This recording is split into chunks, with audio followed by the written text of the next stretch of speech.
అందరికీ నమస్కారం. Welcome to SRK news. Aryavysya సంఘం నూతన కార్యవర్గం ఇటీవల జరిగిన సంఘ సర్వసభ్య సమావేశంలో ఏకగ్రీవంగా ఎన్నికైంది.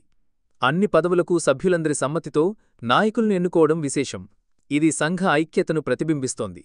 ఆర్యవైశ్య సంఘం అధ్యక్షుడిగా నాళం శ్రీనివాసరావు, కార్యదర్శిగా కాకి అనిల్ సూర్య, కోశాధికారిగా కంకటాల రాంబాబు, వాసవి ట్రస్ట్ చైర్మన్గా పెరుమాళ్ల వీరేశ్వరరావు ఏకగ్రీవంగా ఎంపికయ్యారు.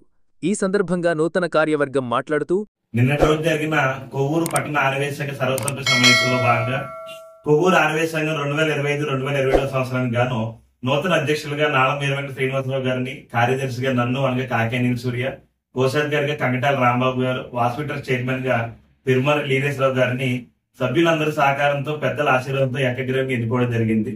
సో నేను రిక్వెస్ట్ చేసేది అందరినీ ఒకటే, మా అందరికి కూడా ఏదైతే మీరు సపోర్ట్ చేసి ఏకగ్రీవంగా ఎన్నికవడానికి మీరు అందరూ ఏదైతే సపోర్ట్ చేశారో, రానున్న రోజుల్లో 2025-27 వరకు మేము చేసే ప్రతి కార్యక్రమంలో కొవ్వూరు పట్టణంలో ఉన్నటువంటి ఆర్యవైశ్య సోదర సోదరిమణులు అందరూ కూడా పాల్గొని ఇది తమ పదవిగా తమ బాధ్యతగా స్వీకరించి మనందరం కలిసి చేసే ప్రతి కార్యక్రమం కూడా విజయవంతం కావాలని, ఈ 2 సంవత్సరాలు కొవ్వూరు ఆర్యవైశ్య సంఘ చరిత్రలో చిరస్థాయిగా నిలవాలని మనస్ఫూర్తిగా కోరుకుంటూ మాకు కార్యవర్గానికి ప్రతి ఒక్కరు కూడా సహకరించాలని సవినయంగా ప్రార్థిస్తున్నాను. Thank you.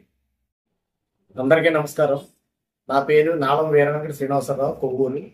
నిన్న జరిగిన ఆర్యవైశ్య సంఘం కొవ్వూరు కొత్త కమిటీ ఎన్నికల్లో నూతన అధ్యక్షునిగా, ఆర్యవైశ్య సంఘం అధ్యక్షునిగా 2025-27 సంవత్సరంకు అధ్యక్షునిగా నేను అనగా నాళం శ్రీనివాసరావు, కార్యదర్శిగా కాకి అనిల్ సూర్య గారు, అలాగే కోశాధికారిగా కంకటాల రాంబాబు గారు, అలాగే వాసవి ట్రస్ట్ చైర్మన్ గా పెరుమాళ వీరేశ్వరరావు గారిని, మొత్తం అందరూ కూడా ఆర్యవైశ్య సంఘ పెద్దలందరూ కూడా ఏకగ్రీవంగా మమ్మల్ని ఎన్నుకున్నారు.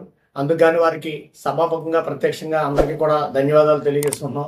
రాబోయే కాలంలో మేము చేయ ప్రతి కార్యక్రమం కూడా ప్రతి ఒక్కరూ సహాయ సహకారాలు అందించవలసిందిగా ఆర్యవైశ్య కుటుంబాలని కోరుకుంటున్నాం. అలాగే మేము చేసిన ఈ కార్యక్రమం వెనక చేసిన నిర్వహణంగా జరిపిన పెద్దలందరికీ కూడా ధన్యవాదాలు తెలియజేసుకుంటున్నాం.